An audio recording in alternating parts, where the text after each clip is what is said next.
Rajshahi medical কলেজের এক ঘটনা আমি প্রায় জায়গায় গেলে বলার জন্য চেষ্টা করি।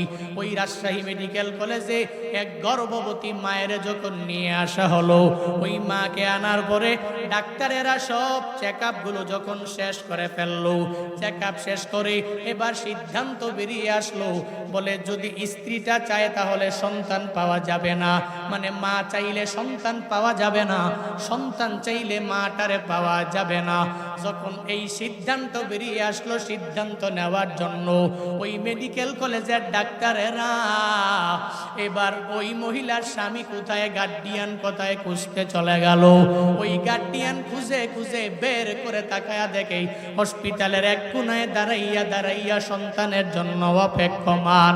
ডাক্তারেরা দৌড়াইয়া ওই মহিলার স্বামীর কাছে সামনে যায় হাজির হয়ে যায় আর বলে, আপনি কি মহিলার স্বামী নাকি? বলে হা হা, আমি ওই মহিলার স্বামী। তাহলে আমাকে জানা দেন, আপনি যে মহিলাটারে, স্ত্রীটারে আমাদের বেডের মধ্যে শোয়াইয়া রাখলেন, আমরা চেকআপ শেষ করার পরে তাকাইয়া দেখলাম যদি সন্তানটা চান তাহলে স্ত্রী পাবেন না, আর যদি স্ত্রীটাকে চান তাহলে সন্তানটা পাওয়া যাবে না। বেচারা কিংকর্তব্য বিমূঢ়ের মতো তাকায়া রইলেন, কারণ স্ত্রীটাও বান্দার কাছে কি পরিমাণ দামি, আবার এই সন্তানটাও কি পরিমাণ দামি জানুনি রে বান্দা। এক একটা বাবা জানে যেই বাবারা সন্তান দুনিয়ার মধ্যে জন্মে নিয়ে গেল, বাবারা কি পরিমাণ কষ্ট করে বান্দা জানুনি, কি পরিমাণ স্যাক্রিফাইস করা লাগে, এটা বাবারা ছাড়া অন্য কেউ বুঝবে না। ওই বাবা ডেকে বলে, হে ডাক্তারেরা, তোমরা যে আমার কাছে এই সিদ্ধান্তটা নিয়ে চলে আসলা, আমি আমার স্ত্রীটাকে চাইবো নাকি আমার সন্তানটারে আমি চাইবো? আমার কাছে তো দুইজনই দামি, একজনকেও আমি বাদ দিতে পারি না। ডাক্তারেরা বলে, এই গার্ডিয়ানের কাছে কোনো সিদ্ধান্ত নেওয়া যাবে না, চল চল ওই গর্ভবতী মহিলার সিদ্ধান্ত আমরা নিজেরাই নেওয়া লাগবে। মেডিকেল কলেজের ডাক্তারেরা দৌড়াইয়া মায়ের সামনে গিয়ে হাজির হয়ে যায়। একটু দূরে থেকে তারা কয়েকজনে মিলে একটা পরামর্শ সবার মধ্যে পরামর্শ করতে লাগলো, বলে এই মাটাকে দুনিয়ার মধ্যে বাঁচায় রাখ, সন্তান দুনিয়াতে আসার কোনো দরকার নাই, কারণ বৃক্ষ দুনিয়ায় বেঁচে থাকলে বাঁচলে আরো অনেকগুলো ফল আশা করা যাবে। বৃক্ষটাকে বাঁচায় রাখলে যে কোনো সময়ে চাইলেই ফল আসবে, কিন্তু বৃক্ষটাকে যদি উপরে ফালাইয়া দাও, যদি কাইটা ফালাইয়া দাও, তাহলে বৃক্ষ পাওয়া যাবে না, ফলও পাওয়া যাবে না। এই কথা শুনতে দেরি হয়, ওই মেডিকেল কলেজের ডাক্তারের সামনে ওই মা চোখের পানি ফালাইয়া ফালাইয়া তখনই কান্না করে আর বলে, হে ডাক্তারেরা, তোমাদের সিদ্ধান্ত উল্টো করে না,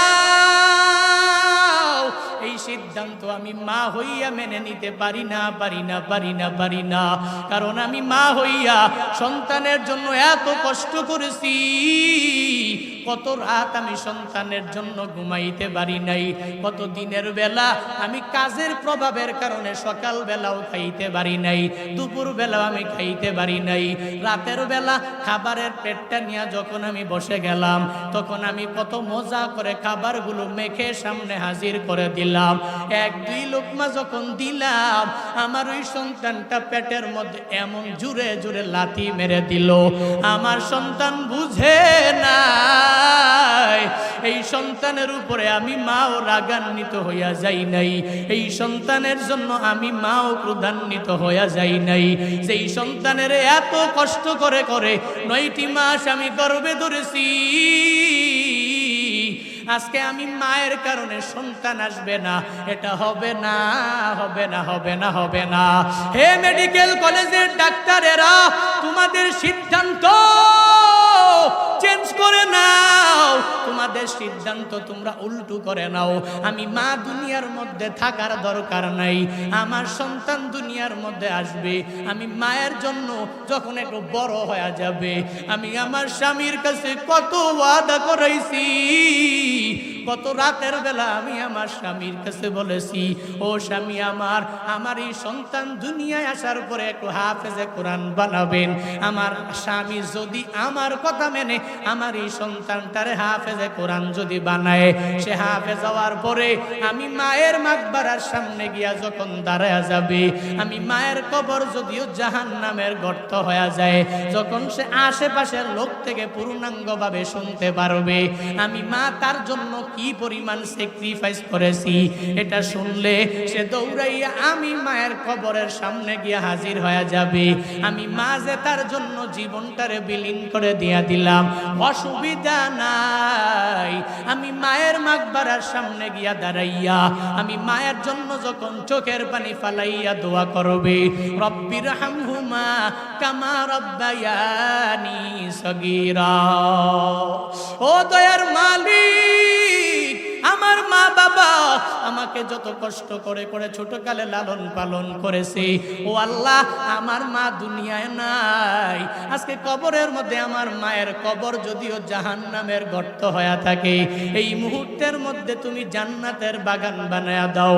মেডিকেল কলেজের মা বলে, আমার সন্তান ওই সময়ে দোয়া করলে আমার ফায়দা হয়ে যাবে। হে ডাক্তারেরা, সিদ্ধান্ত চেঞ্জ করে নাও, আমি মা দুনিয়ায় থাকতে যাই না, আমার সন্তান দুনিয়া আসলে আমার জন্য যেদিন দোয়া করবে, যদিও আমি মায়ের কবর জাহান্নামের গর্ত হয়ে যায়, আমার সন্তানের দোয়ার বদৌলতে ওই দিন আমার কবর জান্নাতের বাগানে পরিণত হয়ে যাবে। আতিনা ফি দারে দুনিয়া না হাসান, আতিনা ফি দারে উকবানা হাসান, ইয়া গিয়াসাল মুস্তাগীসিন হদিনা লফদিকারা বিল উলুমে ওয়াল গিনা, হর গরিদে নে কো তু তৈয়ার হায়, ঝুনা মাঙ্গে উস তু বেজারো है, गर तवक्कुल मी को निहर सुबह शाम, मी रसानत रस्के तू अज़लामका। ওই মায়েরা সন্তানের জন্য যেই পরিমাণ ত্যাগ করে দুনিয়ার কোনো বান্দা ওই পরিমাণ স্যাক্রিফাইস করতে পারে না। এই জন্য তো আল্লাহ নিজেই জানায়া দিলেন, হ্যাঁ মানুষেরা, মাতা পিতার প্রতি সন্তানের 1 নাম্বার হক হলো ওই মা বাবার সাথে কশিনকালে অন্যায় আচরণ করা যাবে না, খারাপ আচরণও করা যাবে না। ওই মা বাবার সাথে ভালো আচরণ করো, ওই মা বাবার সাথে কশিনকালে অন্যায় আচরণ করবি না। আল্লাহর ওসিয়ত, আল্লাহর ওসিয়ত যদি মানো তাহলে বান্দা কামিয়াব হওয়া যাবে। হে যুবকেরা, আজকে তুই মা বাবার সাথে কি পরিমাণ খারাপ আচরণ করো। একটা ফোন কিনে দেওয়ার জন্য তুই বাবারে পর্যন্ত ধমক দিতে, গালি দিতে দেরি করো নাই। একটা ফোনের জন্য ওই মায়ের সাথে অন্যায় আচরণ করতে দ্বিধা করো নাই। একটা গাড়ির জন্য মায়ের সাথে খারাপ আচরণ করতে দ্বিধা করো নাই। একটা ল্যাপটপ ক্রয় করার জন্য ওই মায়ের সামনে গিয়া মায়ের হুমকি দিতেও দেরি করো নাই। মনে রাখবি যুবকেরা, আজকে মা আছে, মায়ের কদর দিতে পারো না। আজকে বাবা আছে, বাবার কদরটা তুই দিতে পারো না। যেদিন তুই মনে রাখো, যেদিন মনে করবি ওই মাইক দিয়া ঘোষণা হয়ে গেল তোর বাবা দুনিয়ায় নাই, মাটা দুনিয়ার মধ্যে নাই। আজকে সমাজের মধ্যে আরামে আরামে এক জায়গা থেকে আরেক জায়গায় ঘুরো, কেউ কিছু বলে না। তোমার বাবার কারণে তোমায় কিছু বলে না, তোমার বাবার সম্মানের কারণে কেউ কিছু বলে না। যেই বাবা যদি হারায়া ফেলো, বৃক্ষটা যদি তোমার কাছ থেকে সরিয়া যায়, পশ্চিমকালেও যত বিভিন্ন জায়গায় যাবি, ওই বাবার চেহারার মতো বিভিন্ন মানুষের চেহারাও দেখা যাবে। ওই বাবার সাথে চলনেওয়ালা মানুষ, কত মানুষকেই দেখা যাবে, কিন্তু বাবা মারা গেলে বাবা পাওয়া যাবে না। এজন্য থাকতে তুই দাম দাও, থাকতে কিছু খাওয়ায় দাও, থাকতে তুই ওই মা বাবার সাথে ভালো আচরণ করো। থাকতে তুই মা বাবার সাথে অন্যায় আচরণ বাদ দিয়া ভালো আচরণের জন্য আগায়া যাও। আল্লাহ বলেন আমি আল্লাহ ওসিয়ত করে জানাইলাম, হে মানুষেরা, মাতা পিতার প্রতি তোর হক হলো মা বাবার সাথে ভালো আচরণ করবি। কেন করবি? কারণ মা গর্ভে নিয়ে বড় করলেন, দুনিয়াতে আসার সময়ও কষ্ট করলেন, দুনিয়াতে আসার পরেও ওই মা একটা বারের জন্য চিন্তা করে নাই আমি আমার দুধ আমার সন্তানের মুখের মধ্যে দিব না, শুধু বিভিন্ন লোকাল ফুডগুলো আমি সন্তানের মুখের মধ্যে দিয়া দিব। একটা বারের জন্য মা চিন্তা করে নাই। নির্দ্বিধায় সাথে 2টি বছর মা দুগ্ধপান করাইলো। ওই মায়েরা যে তোরে 2টি বছর দুগ্ধপান করাইলো, একটা বারের জন্য তো মা আমাকে তোমাকে বলে নাই এ সন্তান আমার আজকে তুই এত জমির মালিক হয়ে গেলা, এ সন্তান জমিটা বাদ দাও, আমি মায়ের দুধের টাকাটা তুই আগে দিয়া দাও। একটা বারের জন্য মা তোমাকে বলে নাই, মা একটা বারের জন্য বলে নাই এ সন্তান এত বড় লোক হয়ে গেছে, তুই এবার আগে আমার দুধের টাকা, এরপরে তুই গাড়ি ক্রয় করার জন্য যাও। একটা বারের জন্য মা তোমারে আমারে বলছে নাকি? বলেছে? বলে নাই। একটা বারের জন্য বলে নাই। এই যে আমি জুনায়েদ আল হাবিব, যদি আমাকে আম্মা বল 2 বছর দুগ্ধপান করছো, আগে টাকা দাও এরপরে মাহফিলে যাবি, আগে টাকা দাও এরপরে বাড়ি করবি, আগে টাকা দাও এরপর যা মন চায় তাই করবি, যদি আমাকে বলতো আমার পুরা জিন্দেগির আমি ইনকাম দিয়াও আমার মায়ের 1 ফুটা দুধের দাম আমি বিটাইতে পারতাম না। বিশ্বাস করেন তো নাকি? এই বিশ্বাস আছে তো নাকি? টাকা দিয়ে মায়ের দুধের হক পরিশোধ করা যাবে? পরিশোধ করা যাবে? করা যাবে না। তো কেমনে করা যাবে? এজন্যই তো মা বাবার হকগুলো আদায় করতে হবে। কেমনে? বৃদ্ধ হয়ে গেছে, বুড়া হয়ে গেছে, মা বাবার সাথে ভালো আচরণ করা লাগবে, এদেরকে কিছু ভালো ভালো খাবার এদের সামনে উপস্থাপন করা লাগবে, উপস্থিত করা লাগবে, এদের কাছ থেকে দোয়া নিয়ে চলা লাগবে, এদের সাথে নরম মেজাজে কথা বলতে হবে। যেভাবে আল্লাহ নিজেই বলেছেন, যদি তোমার মা বাবার মধ্যে একজন যদি বৃদ্ধ হয়ে যায়, বার্ধক্যে যদি উপনীত হয়ে যায়, তাহলে অথবা 2 জনই যদি বার্ধক্য হয়, তাহলে ফালা তাকুল্লাহুমা উফিউ ওয়ালা তানহারহুমা, আল্লাহ তাআলার স্পষ্ট ঘোষণা যে তোমার মা বাবা এত কষ্ট করেছেন, আজকে বার্ধক্য হয়ে গেছে, ইম্মা ইয়াবলুগান্না ইনদাকাল কিবার আহাদুহুমা আও কিলাহুমা, বার্ধক্যে চলে আসলো তাদের 2 জনের মধ্যকার একজন অথবা 2 জন, ফালা তাকুল্লাহুমা উফিন, উফ বলো না, ওয়ালা তানহারহুমা, এদের 2 জনকে ধমক দিও না, ওয়াকুল্লাহুমা কওলান কারীমা, এদের সাথে কওলান লাইয়িনান সাহলা, সুন্দর সুন্দর নরম নরম সহজ সহজ কথাবার্তাগুলো তোমার মা বাবার সাথে তুমি বলো। এই আদেশগুলো কার? জোরে বলেন না কার? আরো জোরে বলেন কার? আল্লাহর আদেশ মানা দরকার আছে না নাই? আল্লাহর আদেশ মানতে গেলে মা বাবার সাথে অন্যায় আচরণ কোনো সন্তান করতে পারে? আল্লাহ নিজেই জানায়া দিলেন, ওয়াসাইনাল ইনসানা বিওয়ালিদাই হামালাতহু উম্মুহু ওয়াহানান আলা ওয়াহানিন ওয়া ফিসালুহু ফি আমাইন। 1 নম্বরে এবার আল্লাহর আদেশ হলো আনিস করলি, 1 নম্বরে আমি আল্লাহর শুকরিয়া তুই আদায় করে নাও যে আমি আল্লাহ সরাসরি হলাম তোর মালিক, তোর মা বাবা হলো দুনিয়ার মধ্যে উসিলা, ওই মা বাবার মাধ্যমে দুনিয়ার মধ্যে আসতে পারলা, ওই মা বাবার মাধ্যমে আসমান দেখেছো, জমিন দেখেছো, সব নিয়ামত খাইতে পারলা। তবে বান্দা শুনে নাও, তুই যেই মা বাবার কাছ থেকে আসলা, যেই মা বাবার মাধ্যমে আসলা, ওই মা বাবারও মা বাবারও মা বাবারও মা বাবা, ওই দাদার দাদার দাদার দাদার দাদার দাদার মালিক হলাম আমি আল্লাহ। আমি আল্লাহ আসমান বানাইছি, জমিন আমি আল্লাহ বানাইছি, তোরেও আমি আল্লাহ তাআলা বানাইলাম, এই সব কিছুর মালিক হলাম আমি মালিক, আমি আল্লাহ হলাম রাজা, আমি আল্লাহ হলাম সৃষ্টিকর্তা খালেক। এ বান্দা 1 নম্বরে আমি আল্লাহর শুকরিয়া তুই আদায় করে নাও। 2 নাম্বার এবার তোর মা বাবার শুকরিয়া তুই আদায় করে নাও। মানে 1 নম্বরে আল্লাহর শুকরিয়া আদায় করা লাগবে। আল্লাহর শুকরিয়া কেমনে করব? বলে বান্দা আমি আল্লাহর নিয়ামতগুলো খাইয়া শুকরিয়া তার নামাজ পড়া লাগবে কি লাগবে না? লাগবে না? নামাজ পড়া লাগবে কি লাগবে না? কিন্তু ফজরে যাব, জোহরে যাব না, হবে না, জোহরে যাব, আসরে যাব, হবে না, আসর পড়ব, মাগরিব পড়ব না, এটা হবে না, মাগরিব পড়ব, এশা পড়ব, এটা পড়ব না, এটা হবে না। রমাদানের রোজা 30টার মধ্যে 10টা রাখবো, বাকি 20টা রাখবো না, হবে না, বরং 30টা রোজাই ফরজ। এই রোজা পূর্ণাঙ্গভাবে রাখা লাগবে, নিজের ঈমানটারেও মজবুত করা লাগবে, আমার মাওলার আদেশগুলো মানিয়া মানিয়া মানিয়া চলা লাগবে। এটাই আমার মাওলার শুকরিয়া আদায় হয়ে যাবে। কিন্তু এখন যুবকেরা, তুই মাহফিল শোনার জন্য ব্যাকুল হয়ে গেলা। হুজুরের কবরের বয়ান ভালো লাগে, হুজুরের বয়ান সুন্দর লাগে, মজাও লাগে, হুজুরের সব কিছু ভালো লাগে, কিন্তু হুজুরের কথা নামাজ পড়তে মন চায় না। বয়ান শুনি, এই যে 4 বছর 5 বছর 10 বছর হয়ে গেল, সাবালক হওয়ার পর থেকে যুবকেরা এখনো তুই বয়ান শোনো, কপাল পুরা কেমন হয়েছো, এখনো তুই ফজরের নামাজটা ধরতে পারো নাই।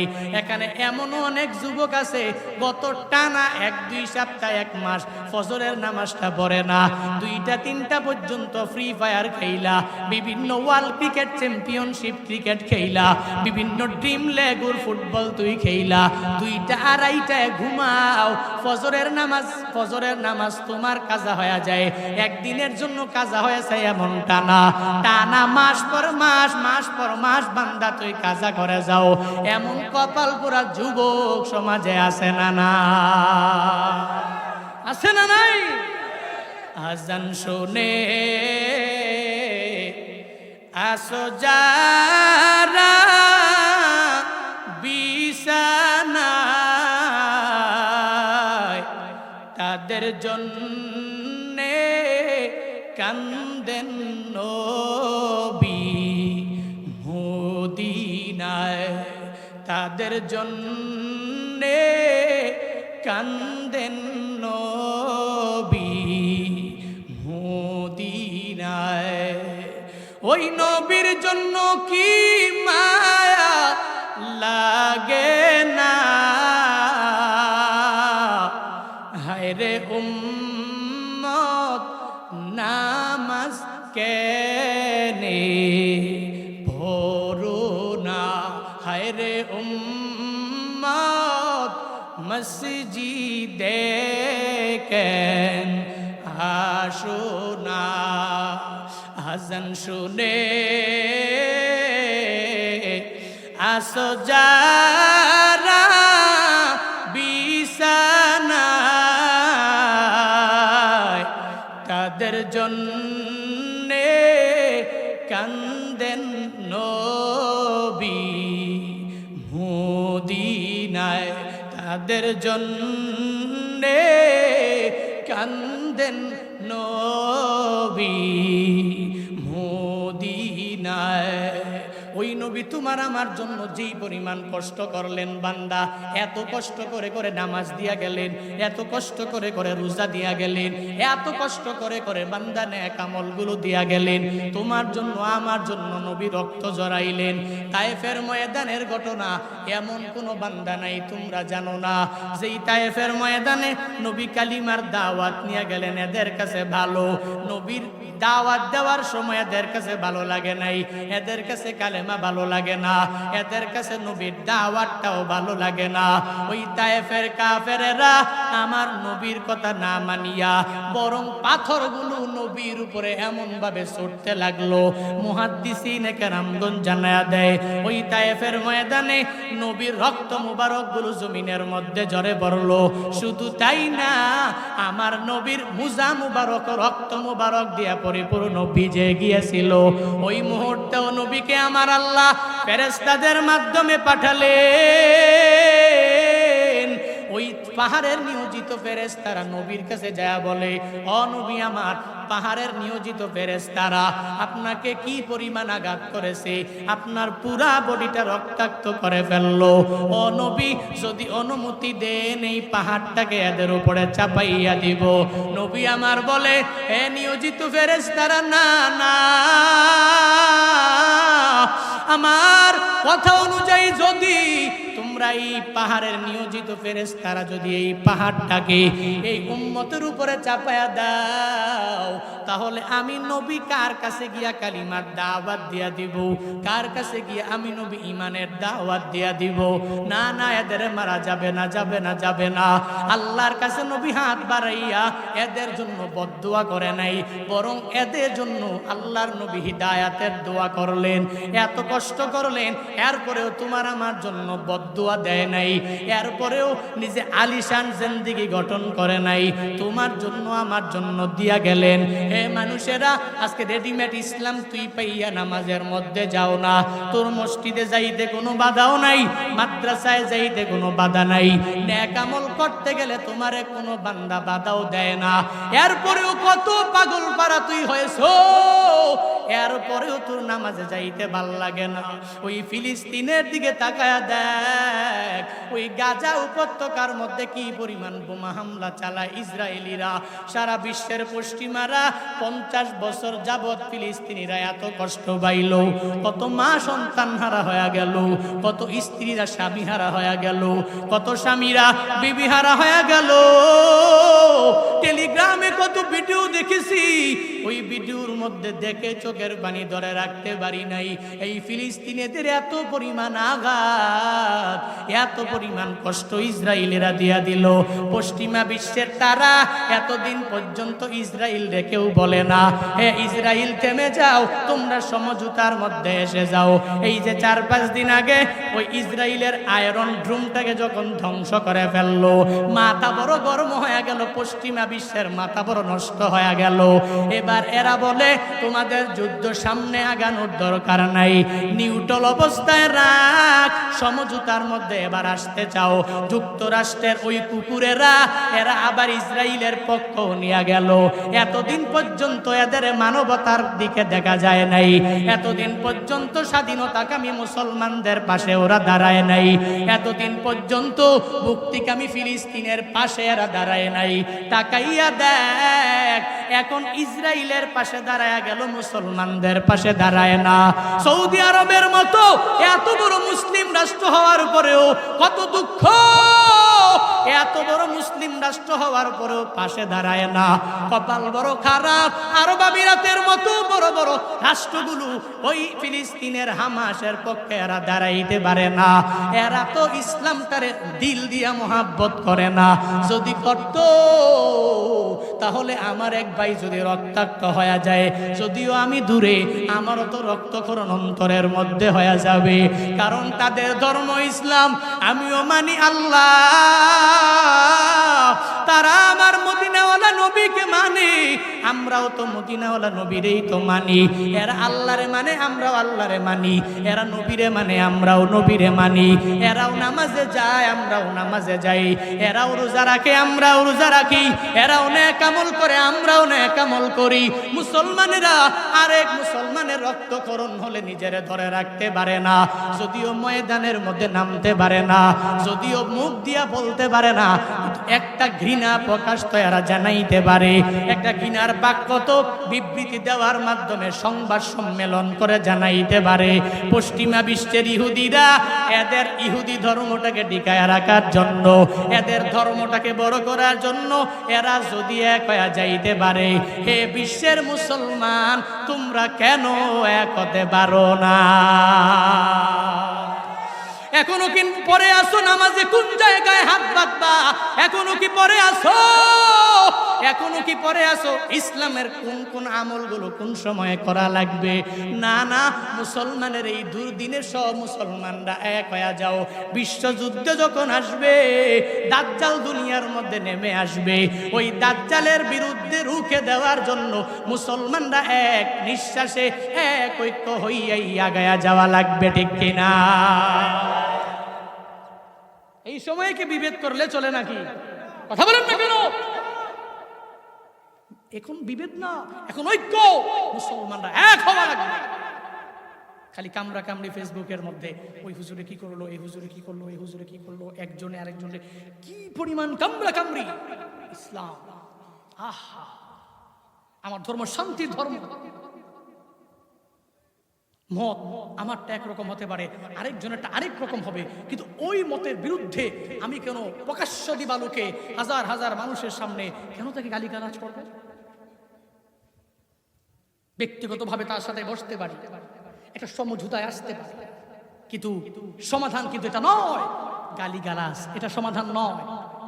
খাই একটা স্টেজের মধ্যে মাইক পাইলেই ওহাবি টোহাবি সুন্নি ওহাবি সুন্নি ওহাবি খারেজি মুতাজালা এই সেই শুধু এটা নিয়েই আসে পড়ে।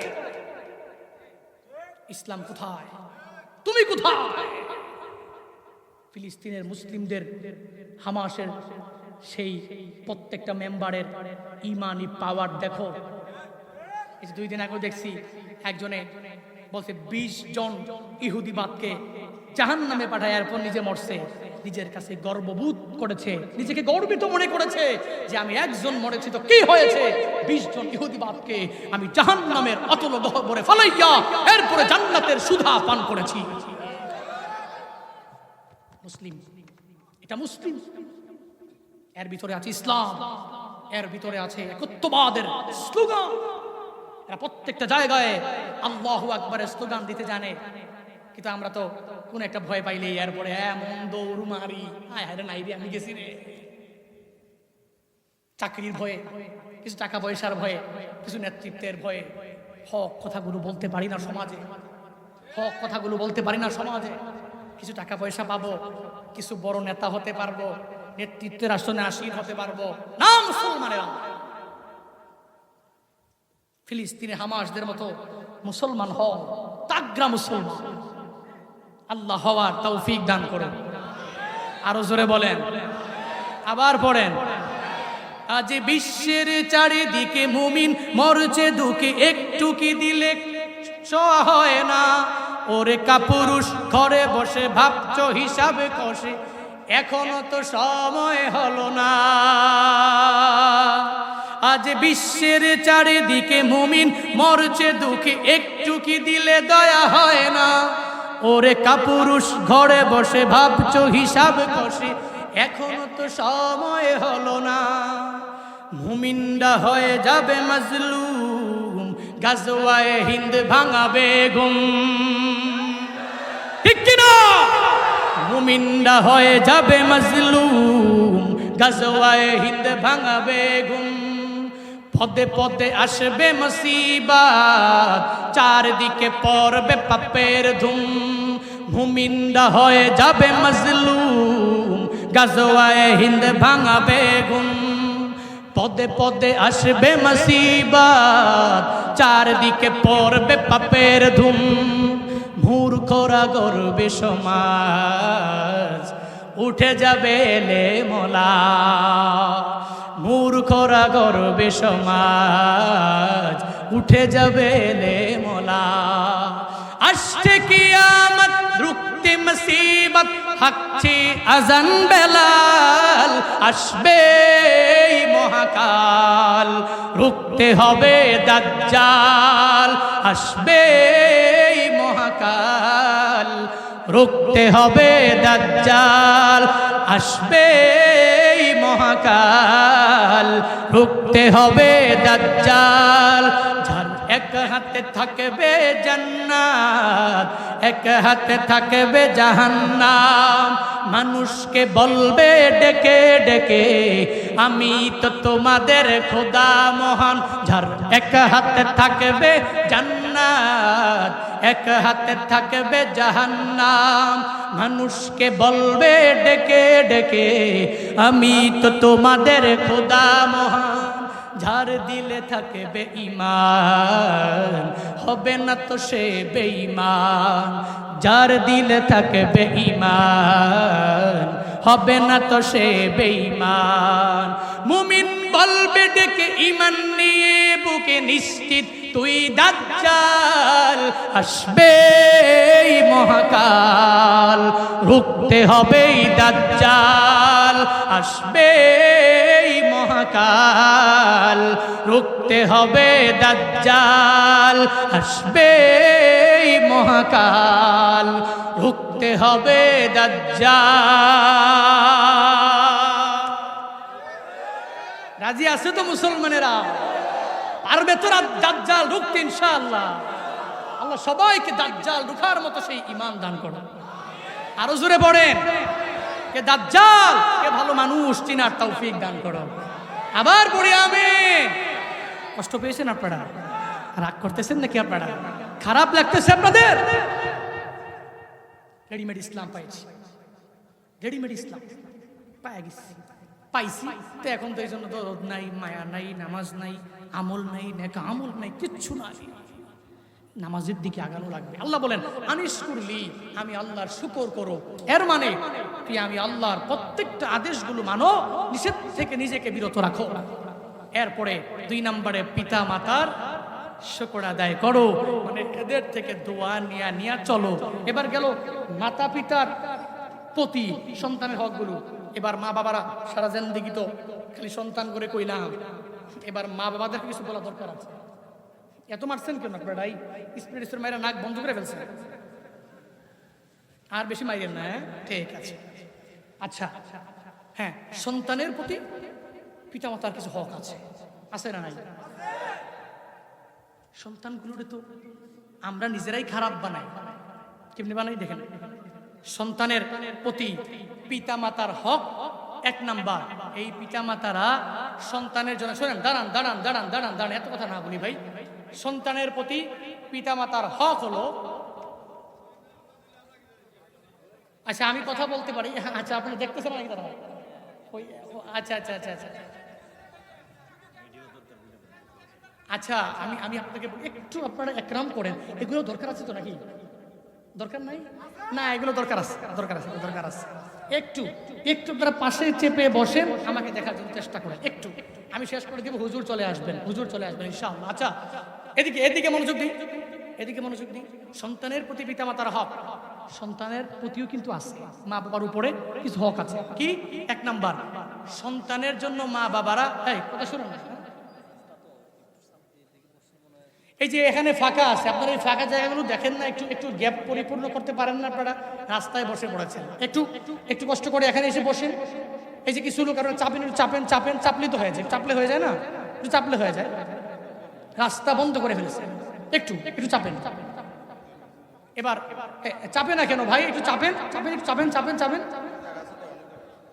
এই গ্যাপগুলো পূর্ণ করেন, এই গ্যাপগুলো পূর্ণ করেন।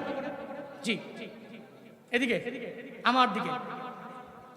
সন্তানের প্রতি পিতামাতার হক 1 নাম্বার, মা বাবা সন্তানের জন্য দোয়া করবে। কি করবে? কথা বলে না, কি করবে?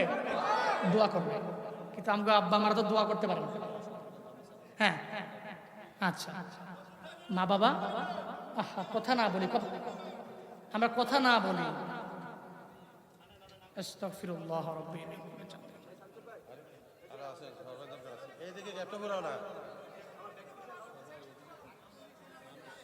আচ্ছা আচ্ছা আচ্ছা আচ্ছা, এই আপনি একটু ম্যানেজ করে একটু আর করেন। শুনেন, এবার আমি বলি, আপনারা শুনেন। জি, সন্তানের প্রতি পিতামাতার 1 নাম্বার হক হলো, প্রথম হক, সন্তানের জন্য মা বাবা দোয়া করবে। কি করবে?